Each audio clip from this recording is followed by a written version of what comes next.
All right, and welcome back to the latest episode of the CGA Tour podcast. As always, here I'm your host, Calvin Glen Alexander. I'm joined today with Marshall Scott here in person. Let's go.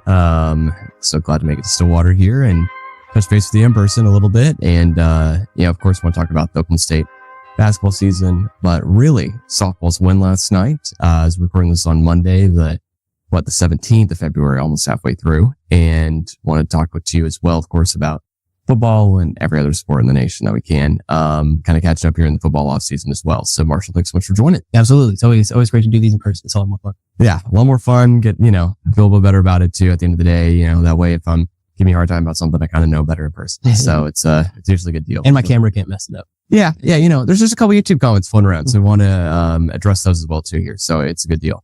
But with all that being said here, first and foremost here, softball seems to be killing it. Tennis seems to be killing it. I mean, every single sport you look at, women's basketball, of course, baseball, wrestling. Can't forget about wrestling ever. But all sports besides kind of the men's basketball and football team are just doing exceptionally well at OSU. It seems like an incredible time to be an OSU fan, but I could understand how a winless season in conference in football and a basketball season losing at home by 30 plus points is never a good deal. Can also leave a bad taste in your mouth as an OSU fan too, especially when those are the sports that are, more on the revenue generation side and just kind of more popular overall. And those are definitely the ones that are showing up on SportsCenter and Fox Sports, etc. So any idea as to why that's the case right now? Well, I think with football, it's been a year, I think that's, it may be a little easy to overreact to everything that happened in 2024. They just got off making the Big 12 title. So I wouldn't say I'm not ready to push any panic buttons, on the football front yet. No matter kind of what the future holds for that sport. I think that's somewhere where Oklahoma State's always going to, have a foothold and have a want to be good in. As for men's basketball, it's just been so long. I was texting with a friend this morning, now covers, Iowa State. And, he mentioned coming down to Stillwater for the game. And I was like, yeah, dude, I have covered, because my first year covering the team was with Yokali, Travis Ford's last year. So this is actually year 10 of basketball, OSU basketball coverage for me. And that time has seen 3 tournament games ever, which has been pretty brutal. So, I don't know. I think Steve Lutz, the, first year coach, I think he's good. I think it's going to take some time for him to get sort of his style of players. And it seems like with his all in your face defensive everything, it really takes the right mindset of a player. So I think obviously I'm good giving him time to kind of figure out what that looks like in Stillwater. So I think that they could be on the right track there. And honestly, the blowouts have been weird because it seems like they'll either beat a team by 10 or lose by 25. That's sort of not fun, but honestly they've been holding home court pretty well. Obviously didn't play good against Tech this most recent game. And then they just haven't won on the road. They still don't have a Big 12 road win. So it's sort of just been more of the same, I think. And I think that gets a little exhausting if you're an OSU basketball fan that, you've seen the song and dance before. But, I think, given time, Lutz getting his guys in, I think he's got a shot at turning that around.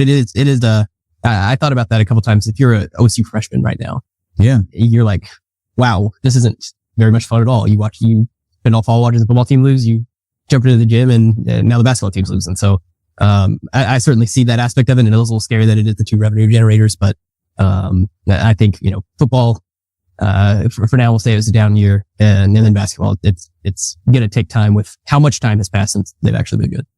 Yeah, well, I'll switch to talk to the spring ball sides a little bit here, baseball and softball. What do you think is the foundation either that we already had as teams or the reasons why Gajewski and Holiday have just been so successful? I mean, both teams picked to finish top, if not the top, in the respective conferences. Granted, I know OU is no longer in, the Big 12 in softball, and I know also Texas is no longer in baseball as well as OU there, who sometimes contends, but still, an idea why kind of those 2 sports specifically, you'd think those would be competing maybe for a little bit of domination in same areas on campus or whatever it may be, but definitely same schedules there. Yeah, I think they've got 2 really good head coaches, and you can give, some of, I think OSU baseball's success here recently to the new ballpark. I think that certainly helps get guys in the door, at least gets, the program in front of guys, but Holiday was winning, Big 12 tournament titles and titles before, whenever they're playing at Alley P, and you and I both know, Alley P is not necessarily the biggest draw, in baseball stadium history. And then Kenny Gajewski, I think is just, an elite level coach. I think that's really what that comes down to. He's built a culture there, that I think he and that team really, kind of feed off of. So I think, why those two are having success is the kind of programs that they have starts with their head coaches. And I think they've just done an excellent job of building sort of from there. All right. Well, sticking with, not talking about basketball and football for a little bit here.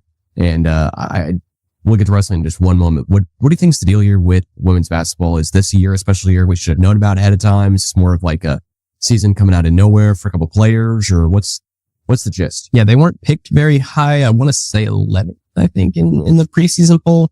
So I think it's coming as a surprise to, us. I think in the building, they thought they were pretty good. I don't know that they thought they were this good.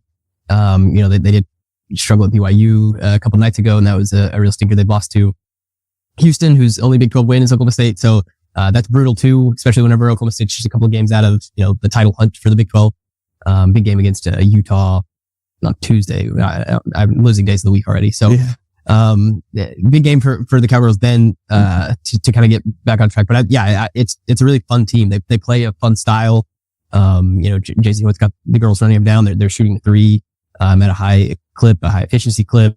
Staley Hurd is, probably the most underrated student athlete on campus with what Staley Hurd's doing. She's only a sophomore. She shoots, she rebounds, she dribbles the ball to the floor. She does pretty much everything for Oklahoma State. So, they're a lot of fun to watch. I don't think that this was totally expected. I think they're 20-5. I don't think even within the building that they were, I think they thought they were pretty good, but I'm not sure that this was sort of the ceiling that they could push. And, if they could stop dropping the occasional game to BYU or Houston, I think this is the team that can do some damage in the tournament.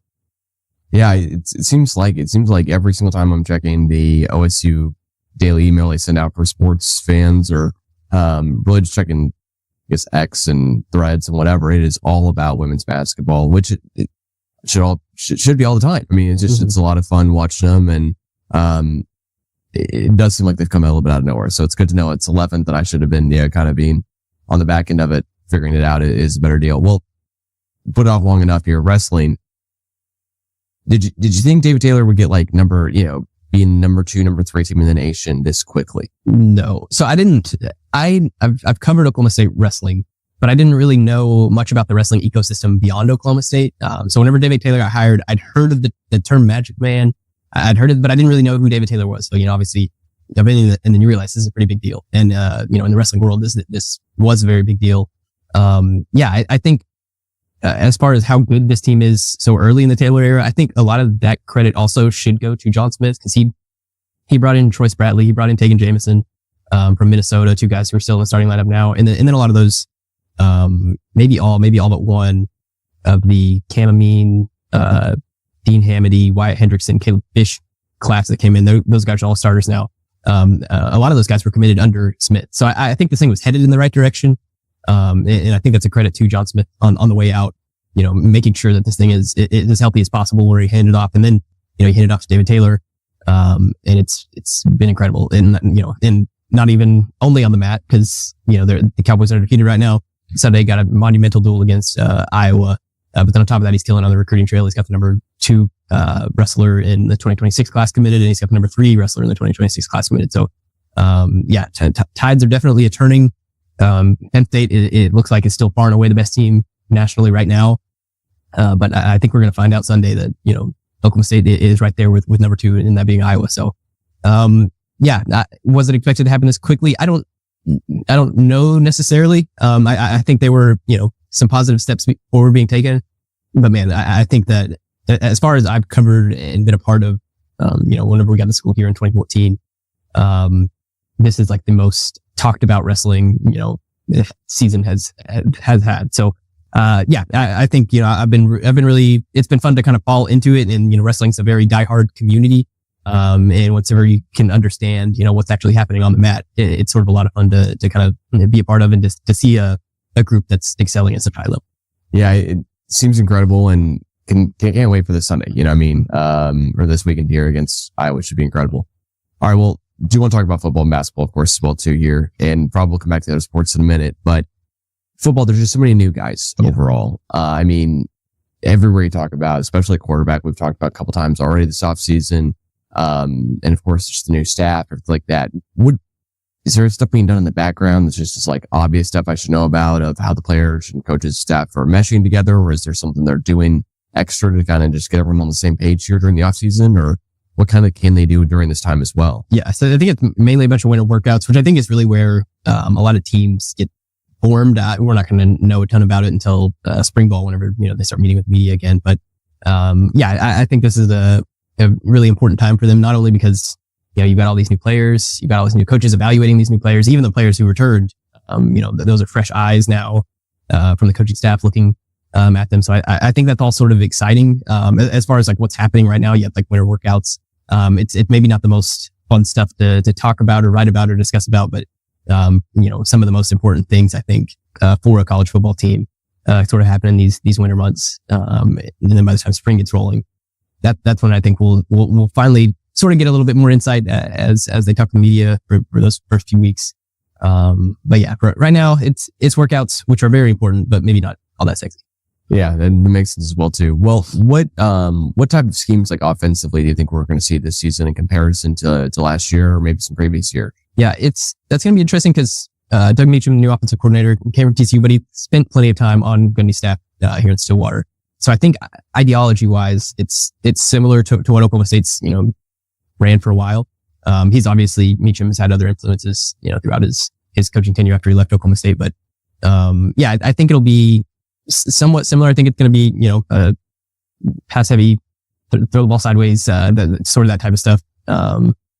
Meacham's best offenses came with Trayvon Boykin at TCU, which, you sort of think, is a running quarterback. What's going to unlock this? You think Haas Haney a little bit. So I think it'll be familiar, as far as I think it'll certainly be a little bit different, but I think Oklahoma State fans will be familiar with what they're running offensively just because of, Meacham's kind of familiarity with Gundy and all that stuff. So you think of it kind of more back to maybe the running quarterback or maybe more of an air raid or some mix? Yeah, I think it's going to be a little bit of both of that. I think the ideology of it is certainly in the air raid, systems. But yeah, I think that's sort of where they're going to lean. I think a running quarterback certainly, Gundy's been talking about it forever, how much a running quarterback helps with, the math offensively. It's another guy that the defense has to account for. So, I think a running quarterback could help with any system, but it seems like, with Trayvon Boykin and the success he had, I think he had two, finished in the Heisman voting twice. And you think of Trayvon Boykin was an awesome college player, but, I think threw like 18 NFL passes. So it's not like he was an elite, type quarterback talent. So, I think that's all sort of positive for the work that Meacham can do, whenever he's kind of got the right guys in the right system. Well, gotta be incredible to hear that there be more of what Gundy's been talking about previously and more of what he's looking for, going forward in a quarterback. Do you think that means that guys who came into OSU as more of a pocket passer, Zane Flores might be one of the guys who we could be seeing not play that much, never get shake, or maybe just he'll be able to kind of surprise us and he's been showing some things in camp where he is more mobile than one would think? Yeah, I think all of those guys, all four of the scholarship quarterbacks have the ability to run a little bit. I'm not sure that I really would consider Garrett Rangel a runner. And then obviously we see that first half of the BYU game, and that was sort of like his whole calling card there. So I think all of those guys are more than capable. I think, some more than others. Obviously Haas Haney, that's sort of a big part of what he does, a big MO. Garrett Rangel, we saw that's sort of what he's, maybe developing into a little bit.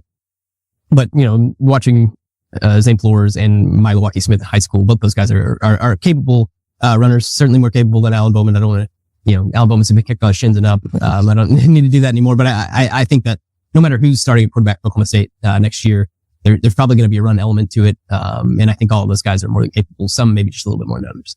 Yeah. Well, can't wait on football, of course, to show up. But I know the one thing that I'm really looking forward to is defensively. I gave OSU defensively on really all sports, but football and basketball here, but definitely in football, just was not good at the run defense, but really not good at the pass defense either.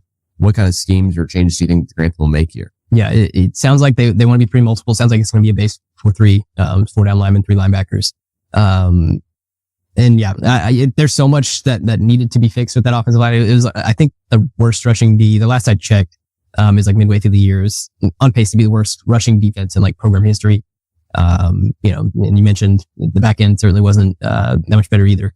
But there's just so many new guys there and so many new guys that are going to contribute that I imagine, what they're going to do is somewhat dependent on, how those position battles, how this spring and winter workouts kind of take shape. But whenever we got to talk to Grantham a few weeks ago, he mentioned the idea is to be multiple, and the idea is to, provide a quarterback picture and then take that picture away, which I thought was, a very simple way to sort of explain just the idea of defense to people. So yeah, I think that's all setting up to be good. It's certainly more positive than maybe the year ended, and we were all thinking about Oklahoma State's defense. So I think there's a little bit of positivity rolling there. It's going to kind of depend on how they hit on these portal guys, pretty much offense, defense, no matter what position you're talking about. But with Grantham's pedigree, I think the defense, at least compared to this time, 3 months ago, is certainly headed in a better direction. Well, you mentioned Hassani was one of the transfers there on the offensive side, but defense, is Grantham or anyone else been raving or talking really about any of the guys on defense who've transferred in or just have already been on the roster? Yeah, so we hadn't talked to him aside from that sort of first introduction thing. I don't think he mentioned anybody specifically, but some of the guys that, I've personally like Kyron Doohan, I think is how you pronounce his last name. He's a defensive end transfer from UTEP. Got like 7 sacks in like the last 6 games or something as a true freshman last year. So, really looking forward to him. They got a lot of, talent in the defensive backfield. Some that were like blue chipper, high level recruits who, for one reason or another, injuries, mainly, have, maybe not had the success that they may have wanted. But I got a couple of those guys. If you hit on 1 or 2 of those guys, like look out. And yeah, there's just so much new that's going to have to happen on the, defensive line and the linebackers in the defensive backfield, that it sort of feels crazy right now projecting what everything's going to look like. But yeah, those are sort of some of the guys that I'd look out for. Kyron Doohan, I think it's going to be a stud. McCoy, the Akron linebacker transfer, had, north of 100 tackles last year. They got a Saginaw Valley linebacker who I think they're pretty stoked about. I think Oklahoma State fans maybe get a little nervous whenever you start talking about, D2 transfers and stuff like that. But, I think they've liked him, as well. So, yeah, just so many moving parts that, a prediction or projection at this point, somewhat seems silly. But I think they've made some good moves, throughout the portal, which I think Oklahoma State fans should be happy about. Well, do you see kind of a leader or notice kind of a guy who was more of a leader on the team last year who stuck over for this year a little bit, on either side of the ball? I know, talking about all the new guys, all the transfers in, but I mean, there were 30 plus transfers at the end of the day or close to it. When the team's only 105 guys now is what I was told. Mm-hmm. It seems like, hey, not half, but at least a third of your roster changing would be a big difference. But is there a guy who's kind of was a leader last year, stuck around? Let's see. I'm trying to think a little bit. Obviously, those quarterbacks, just playing the position quarterback, you're going to be a little bit more of a leader than maybe elsewhere. So I imagine some of those guys gravitate toward a Garrett Rangel type guy. Defensively, there's just not a ton of people there. You lose Colin Oliver, you lose Trey Rucker, you lose Nick Martin, obviously. Cam Epps, the Smith brothers have both played quite a bit on the defensive backfield. So yeah, I don't know. I think that's sort of the fun part about this team is that it is so new that they're like a whole new, coaches, players, that almost a whole new culture entirely has to be established. In some ways, that's sort of scary, especially, Gundy likes to talk about cowboy culture and, having a culture win. And, whenever so much is changing, you sort of wonder, the culture itself has changed too much. But yeah, I think a lot of that's going to have to sort of be re-earned to a certain extent. I think if you want to be a leader on a team that's, full of new guys, I think you're going to have to, prove to those new guys that you can be that leader. So, I think that's all sort of up in the air and, open to, people stepping up into those roles. Yeah. Like I remember Parker Robertson last year kind of caught on a little bit, but then, he graduates too. And this guy was a walk on. It was a great story to hear about for basically some games, and that's it. And of course, we had 3 guys go into the NFL Combine. I think it was you wrote about them the other day too, right? Just on that, I think Ollie will get drafted higher than what, Robertson and Colin Oliver. Yeah. So I think Nick Martin and Colin Oliver, I think I would say Ollie goes first. I think that, I think Nick Martin's going to surprise some people with Combine. He's very fast. I was at the Big 12 championship game against Texas. He caught Xavier Worthy. He was like fastest Combine person ever from behind. Nick Martin's the linebacker and did that. So, I think whenever he gets in front of those scouts and they already played at the Senior Bowl, I think Nick Martin's going to surprise some people. I'm really hopeful for Colin Oliver. He's just sort of, a tweener in that, like, is he a defensive end? I don't know. Is he a linebacker? I don't know. He's an edge rusher is what he told us in Las Vegas before the season started. But, so yeah, I'm maybe a little more, wait and see on sort of what Oliver's take looks like. I think he's really good. He had like 11.5 sacks as a true freshman. Obviously had the big sack in Bedlam that, will go down in history. But yeah, I bet just because, Ollie's a brick house, but like, Ollie's 6'1", 233. Yeah. Is got excellent film and won a Doak Walker. I imagine he'll go first among Oklahoma State guys. But I think Nick Martin is going to raise some eyebrows at the combine. And they always say when it comes to the NFL draft and the NBA draft, it only takes one. You've only got to get one GM to like you. And then you kind of see where the chips fall. Yeah, we've recently seen just one GM love Anthony Davis above literally everyone else in the NBA, maybe including, Jokic. So that was a pretty good deal. And hey, tweener, you know what? Not that bad overall. There's a guy who's also a Cowboy, but granted, he's worn Navy and blue his whole life. Micah Parsons, who's the tweener overall. So I know there's tweener forgot about, but could be a good deal for Oliver there. And I do agree with you. Nick Martin, not Parker Robertson, will, I think, surprise a lot of guys at the combine as well, too. Maybe Parker Robertson will raise some eyebrows. Maybe Parker Robertson will, too. I don't know. You know what? Maybe he'll join the podcast for an episode. Mm-hmm. We'll see. Putting it out there. Why not put it out in the universe there? But who do you think replaces kind of the Nick Martin or the Colin Oliver? I mean, you already mentioned the guy from UTEP, but is there a guy kind of that next level here, a linebacker here side that you're gonna, hey, this is a guy whose name I'm already circling, or is it even too early to tell on that? Yeah, I think it's probably too early to tell. I'd lean McCoy just because Akron transfer is got a lot of stats at least, so it's got experience, and that's something that Oklahoma State's lacking pretty much everywhere else. So I think I would lean him. What is the Saginaw Valley guy's name? There, Rawls, I believe is his last name. Yeah, Parker Rawls. He's the wrong guy. I don't know. So, but I think it'll be sort of one of those two guys stepping up as the linebackers of the future. But there's so many new bodies that it's tough to tell with everybody. And then they've gotten, sort of speaking to tweener, they've gotten defensive ends who might be outside linebackers who might be, edge rushers. So, I think there's a lot going on there. And as fun as it is to like kind of talk, in the off season about everything, I think there's just so much that still has to be decided.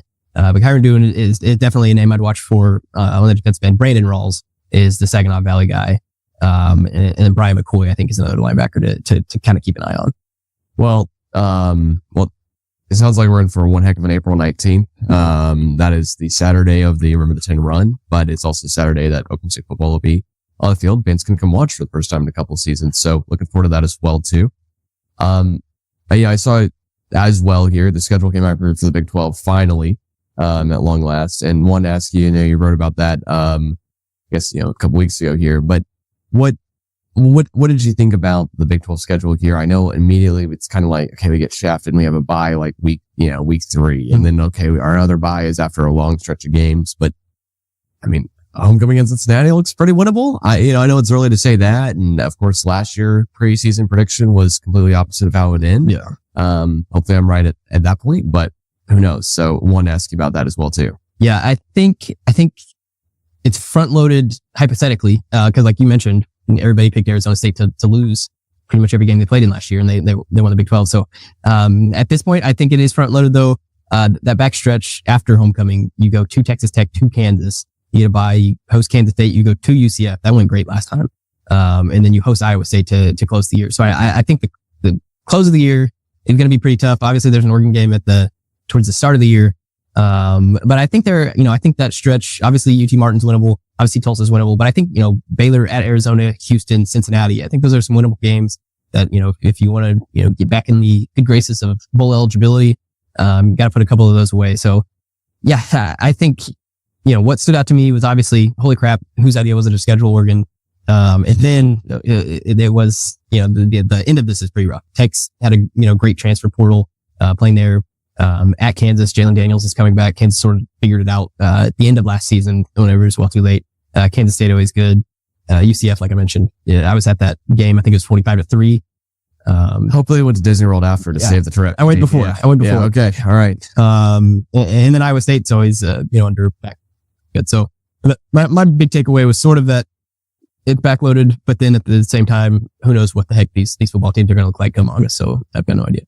Yeah, the UCF, I guess, bright spot would be is that they don't have a returning quarterback. That was a huge transfer last year that I was worried about. But then again, their transfer last year from Arkansas was a guy who no one was worried about by the end of the year. And instead, they found a guy. And I don't know how we have to, again, go to UCF. They can't come here first. That'd be my big takeaway here overall, too, besides the kind of bye weeks being in odd spots. But I'd rather have a bye week before Tulsa. If that's the one game I'm got on the calendar, that's probably a home game that I think will win no matter what. So I'll take it maybe at the end of the day.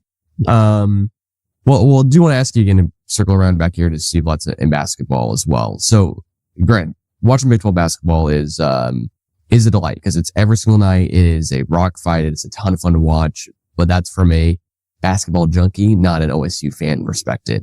And the OSU fan perspective, again, you were talking about 10 plus years, covering the team, 3 appearances in the tournament. And in that time, 1 number 1 overall draft pick and other guys drafted into the NBA or at least NBA guys, Lindy Waters, Marcus Smart, of course, etc. I guess Marcus Smart was right before the year before, right? But, I was in college when Marcus Smart was, and we both graduated the same year. So one of us spent a little bit longer there. Mm-hmm. But with that being said, it is tough to think about OSU basketball being this today after, Final Four run now was 21 years ago to be exact. And I don't know if we'll make the Big 12 tournament this year just because there's so many teams and only so many teams make it, but also, Big 12 is just really, really tough. What are reasonable expectations, for Steve Lutz and this program here? Is this kind of a, hey, we really hope, 3 to 5, 5 to 7, or is that putting it way too far out in the future? Yeah, I think that's putting it way too, just because, with the portal nowadays, you can turn a roster pretty quick. I think some of the issues that Oklahoma State's running into now is they hired Lutz sort of late. I think it was April 1 before he was officially announced as a coach. And by that point, the portal was all already well and rocking. And I think they still did a pretty good job in the portal getting some of these guys.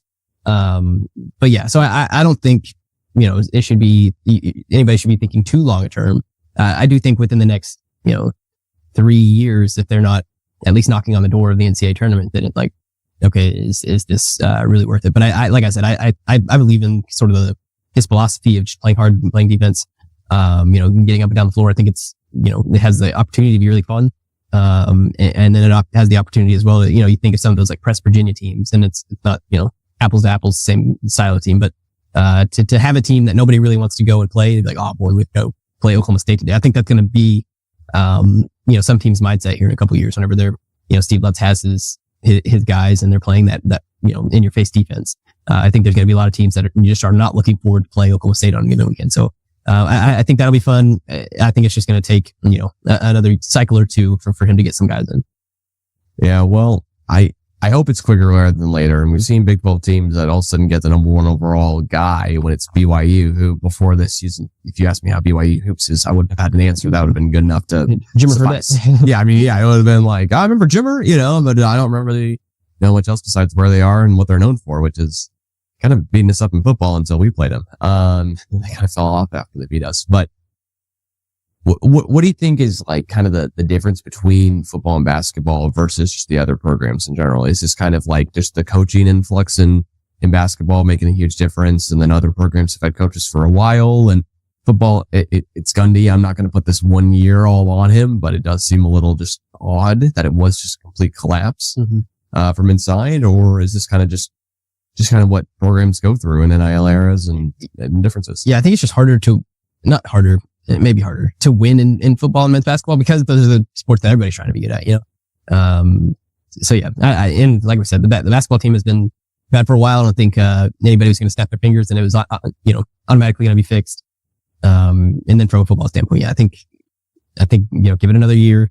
There's obviously the Gundy stuff that happened throughout this offseason was obviously really weird and stuff like that. But I think Oklahoma State, regardless of all of that drama, is in a good position moving forward in terms of a football program, just because of sort of what Gundy's built. Obviously, the facilities are nice. The fan base is there. And I think in a lot of cases that's sort of half the battle. People really care about Oklahoma State football at this point. So, I think that's just a, right move here or there away from getting flipped back and going back in a positive direction. So, I'm not too doomed and gloomed about it. But I do think, those are the sports that everybody wants to be good at, especially football. Everybody wants to, make a part of that money. So, I think, those are, if everybody wants to be good at them, those are going to be sports that are more difficult to be good at. But like I said, I think Oklahoma State headed in the right direction in both ways. Drama notwithstanding. And then obviously this basketball team has just got to, it's going to take some time because over the last 10 years, it's been so rough. Yeah, it does seem like we're going to have to come back from the stuff in basketball, whereas football could be a blip on the radar and talking about how the program thought we would be and thought we were building up to a bunch of success. And then the opposite happened, but maybe it's just good for a full reset overall. I know I know basketball seems like it's just, bizarre, but do you see one more win here on the calendar, I guess, for the rest of the season? I mean, where you said playing Iowa State here, this Wednesday, we got a matchup against, against UCF here. And then last game of the season at home, but also senior day for everyone is Cincinnati. So it's one of those 3 games. Which one do you think is more likely? Yeah, I think, they haven't won on the road, which. Yeah. And I'm asking you about home games. So I'm trying to, Yeah, they haven't won on the road. So I think this UCF game is winnable. I don't think the Iowa State game is winnable. I think the Cincinnati game is also winnable. Okay. And then I think the UCF road game could be winnable if winning on the road is a possibility, which I'm not sure, is a thing yet or not. So, I think this UCF game is winnable. The way that they lost to Tech was pretty alarming just because, things had been trending better. They'd beaten Utah. They lost a pretty close game to Houston, all things considered, number 5 team in the country. They beat Arizona State. You go on the road, you lose a heartbreaker, you get your heart ripped out at TCU on that last second shot when it looked like Oklahoma State had done enough to finally get, off the board in terms of getting a Big 12 road win. And so you wonder, was that a letdown because of, what happened in Fort Worth? And, Steve sort of talked about that a little bit after the Texas Tech game. And he said, well, if this was a letdown, it's not, it's not acceptable to have a letdown to this extent. So, a little worried about as far as the mindset of the team whenever you lose 93-55. But this UCF game I think is winnable so long as they can get back to playing like they were outside of that Texas Tech game here lately. Yeah, I mean, seen Wednesday that loss by 1 against TCU. So that last Wednesday, that was just one of the heartbreaking losses I think I've seen OSU lose in quite some time. And seeing that in basketball, I think means a lot more this year. Cause like you've said, it's either been blowouts where we've won by, 5-10, whatever, but we put it away, or we've lost really, really badly like we did this past weekend too. The football deal here though, I know we'll never get like a true explanation of like what happened last year. And I've asked this probably like 7,000 times and tried to figure out a different way to ask it. But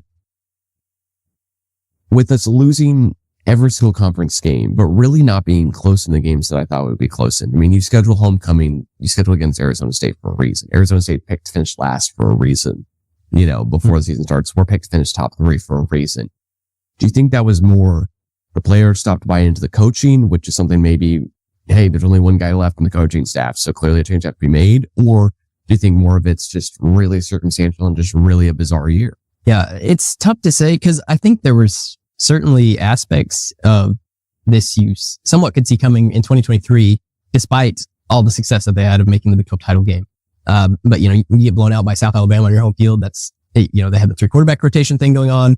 But regardless, that was, can't be a program on Oklahoma State stature losing at home to South Alabama. Just can't, have that happening. And then like we mentioned, that UCF game, it was, in a monsoon in Florida, which certainly, made it a little bit weirder. But the fact that they were just capable of having all this success and then being blown out, was a little odd. I think a lot of their issues came down to, the fact that, they couldn't stop the run. They couldn't run the ball. And that's just kind of sort of football. It didn't matter if it's, 1916 or 2025. Those are some pretty important aspects in football. And then whenever they couldn't, keep the run going, Alabama in the passing game couldn't, sort of make up for that. And then I think Oklahoma State just sort of became one-dimensional as a team. And then the defense was, so bad, defensively that, if you're giving up 6 yards of carry, you're probably not going to beat anybody. I think it was, I don't know that it was, anything super, super crazy going on, more so than, they couldn't find a consistent way to keep the ball moving on the ground, despite having Ollie Gordon, despite having, all these veteran offensive linemen. and then they couldn't stop teams from bullying them, as far as running the ball goes. Yeah.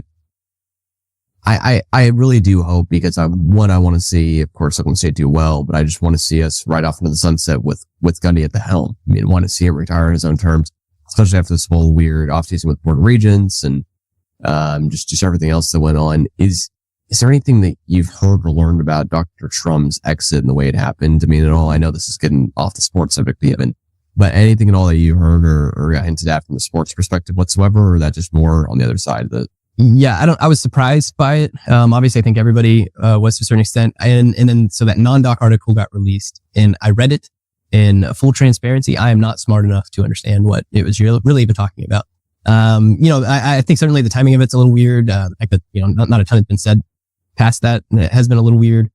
So yeah, I don't know. It feels like, 1 or 2 days can't pass here lately without some drama going on. But as far as what is that exactly going on, I've got no idea. And that non-doc article, it seemed like it was really good and people got a lot from it. I'm just maybe not smart enough to fully grasp everything it was trying to tell me. Yeah, that's and to be honest, as an employee at Oklahoma State every single day too, I would say I didn't know enough to comment or to even describe what's going on with that article, but I knew enough to read through it and kind of take away that there was some fault at hand somewhere. But speak to where it is or how it's being done or why or whatever, it's just not something that I feel comfortable commenting on whatsoever. Yeah, too, so I'm not. So I was even so I went to the Board of Regents meeting, sat outside it for most of it because it was an executive session. But the day all the Gundy drama happened, and that day after all that craziness was finally over, I was like, man, I can't wait to just get back to ball.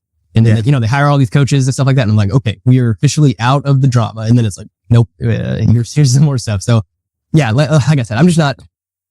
I didn't get into this this profession to sit at Board of Regents meetings bluntly. Yeah. So yeah, I'm ready to get back to ball. I'm not smart enough to know what's going on outside of ball, so that's why I go back. That's fair enough. Yeah. You are a ball knower. Yeah. We'd say, at this point, you're kind I'm at least of a ball knower, at least. A ball enjoyer. Ball enjoyer for sure. Not necessarily, but the NIL stuff, I guess we're going to have to learn about either way, but, the Board of Regents meetings, maybe not so much. As far as when we've had off seasons before with football and it's been who's going to be quarterback. Last time we saw that, of course, was 3 quarterback rotation, as you said, losing South Alabama at home. Do you think that could be a way that Gundy deals with the quarterback rotation this year coming in? Is I would assume we will be carrying 4 quarterbacks into the fall, but I can't assume anything anymore. So who knows? Yeah. I think it's super interesting because of Gundy's history of maybe not being the most decisive around quarterback, situations. With that being said, after the Colorado game, I didn't go, but I listened to his post-game comments, and he said that, they want to figure out who they are in the spring. That way, whenever it comes to the fall, they can hit the ground rolling a little bit more. He sort of alluded to that 2023 3 quarterback rotation deal going on. And I think that's a good, goal to have, is to sort of get it. But there's so much new faces at every position that it's like, okay, well, is this even like feasible that Oklahoma State comes out of, spring ball with, who they're playing at quarterback and who they're playing at all these positions? I don't know.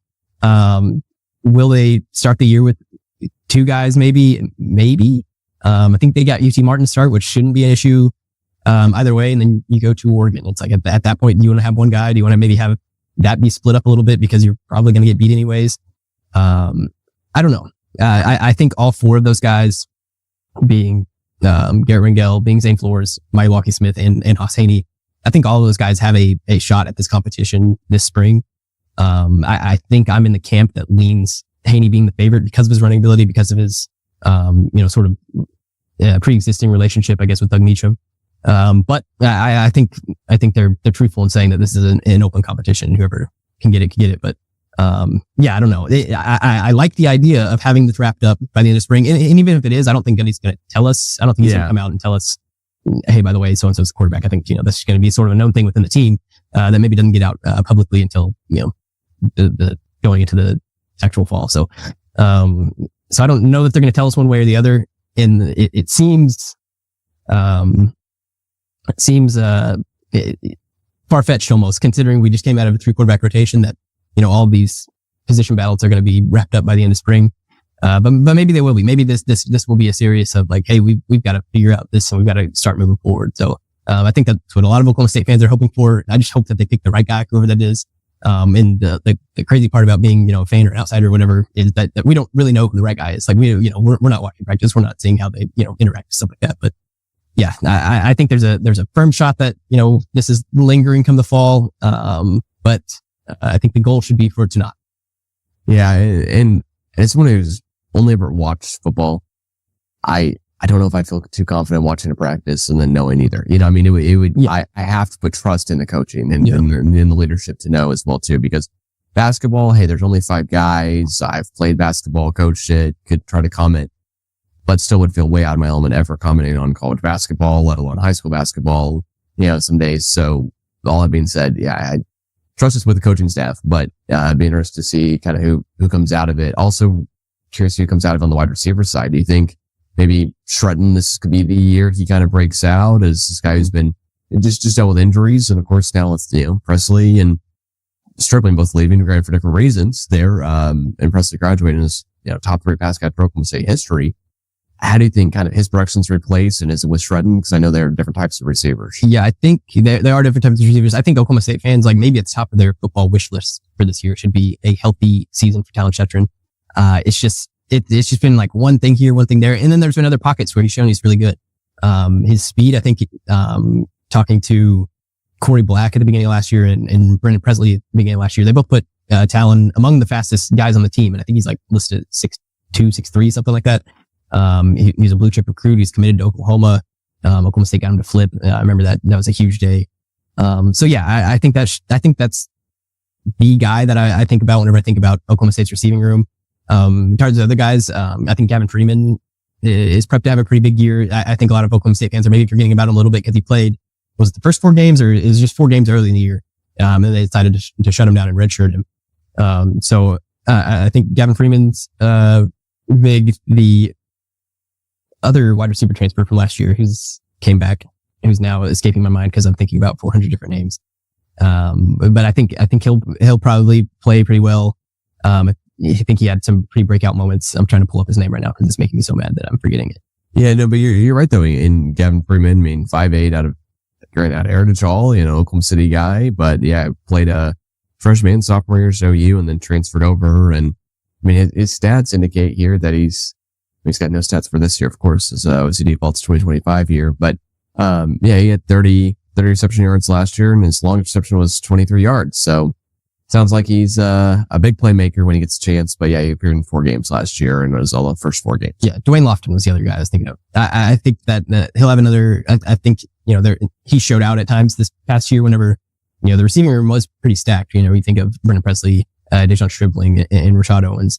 So for anybody else to kind of step out in that room, I think was a good sign. I think Dwayne Lofton. And then they've got some transfers. Jalen Lloyd out of, Nebraska has elite level speed. So I'm excited to sort of see what he looks like in Oklahoma State uniform. I think a lot of, I've at least, maybe I'm just like falling, in love with the hype of stuff, but like Trey Griffiths, who is a freshman this past year, I'm seeing a lot of, social media activity that involves Trey Griffith. And I really liked him coming out of, Keller High School. So, he's another big body type guy. So I sort of wonder what his maybe role looks like moving forward. And then there's a lot of other transfers. Sam Jackson, from TCU, also from Cal and also from Auburn. Also threw a touchdown in Boone Bacon Stadium. Yes. So, you gotta change positions since then too. So that'll be fun. Yeah. So I think those are sort of some of the guys. I think Shetron, if I had to say who's going to lead the team in receiving yards, I think that's where I would point to right now would be Talon Shetron. But I think there's other pieces there that I certainly like, especially, those returning, slot guys in Lofton and, Freeman. All right. Well, now I gotta ask you the key question above all here between the 3 spring sports we still got going that, and I'll put women's basketball in there as well too, but I'm not going to put men's basketball is which one do you think does the best compared to expectations? Is it softball, baseball, women's basketball or wrestling? Best compared to expectations. Yeah, because overall, I would think just Cowgirls softball is just elite. Yeah. They had a walk-off win. 2 walk-off wins the first weekend back? Yes, 2 walk-off wins this past weekend. Yeah, so I think relative to expectation, it'd probably be the women's basketball team. Just because, I don't think anybody was, from the outside was expecting much out of them this year. I don't know. I think wrestling is better than I expected them to be. And I still expected wrestling to be really well or to be really good. But yeah, I guess if I had to lean one of those teams, best relative to expectations, it would be women's basketball. Cause like you mentioned, the borderline for baseball is to, host a regional.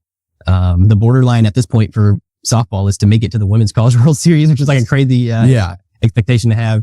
And then, there are a lot of people that think, the expectations for OC wrestling still is to, compete for national championship every year. And I think that they're getting back to sort of that level. And I think they're better than I thought they were going to be going into the year, but, man, they're really good. So, yeah, I mean, women's basketball is the one where I love watching hoops no matter what. And yeah, we lost to BYU by 4 this past weekend. But besides that, I mean, Utah tomorrow.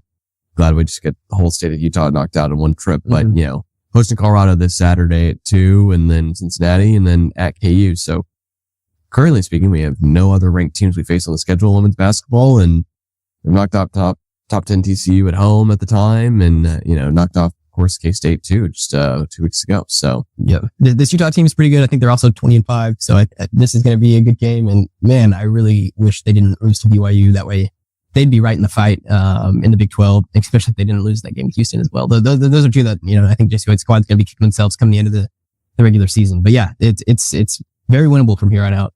And like you mentioned, they beat, a ranked Kansas State team. They beat a ranked, TCU team.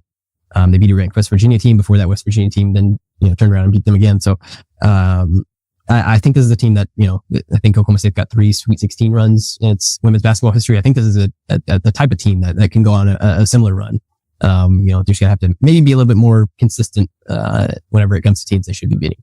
Yeah. Well, which one's going to be most excited for a postseason chance this year overall? I mean, I know may not be this may be the opposite of the women's basketball question, right? Just which one do you think could do the best in the postseason? Yeah. I think the OSU wrestling team, I think, has a good shot at getting second. I think they're going to compete for second place, which is a big deal.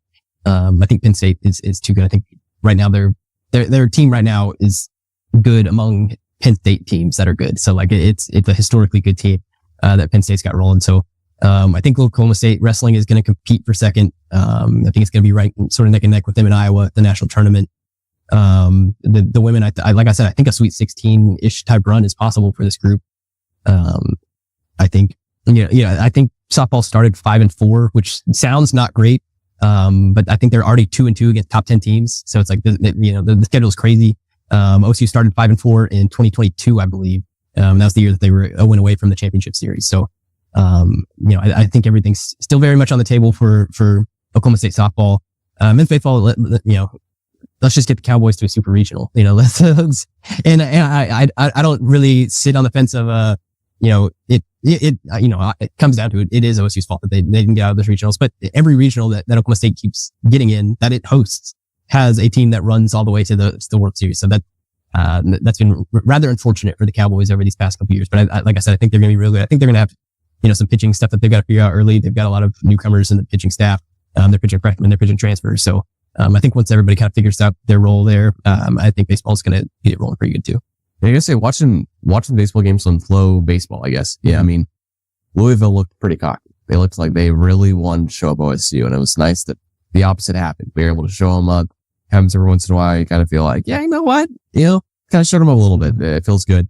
But you're right, in baseball, it is just one of those things where I never thought I know this much about Dallas Baptist University or Arkansas, or just some of the crazy ways that we've won games in baseball and then just lost straight out. And I will always go back to the 2021 season where we, I believe, just went to the Arizona Regional, U of A, and got to go there in person and watch us, and just, okay, now there's just it's the guys who, I think it's the University of California, Santa Barbara. It was like, you gotta be kidding me. This guy, but he's going to be a number 1 pitcher in like the MLB draft. Like, of course we're facing this team with this random dude who's going to shut us out. So, there's been a lot of, regional projections already at this point in the year put in our forum. And so, could you believe we got this regional or whatever? And it's like Oral Roberts in it scares some people away. Texas in it. Obviously they ended up losing to Texas last night.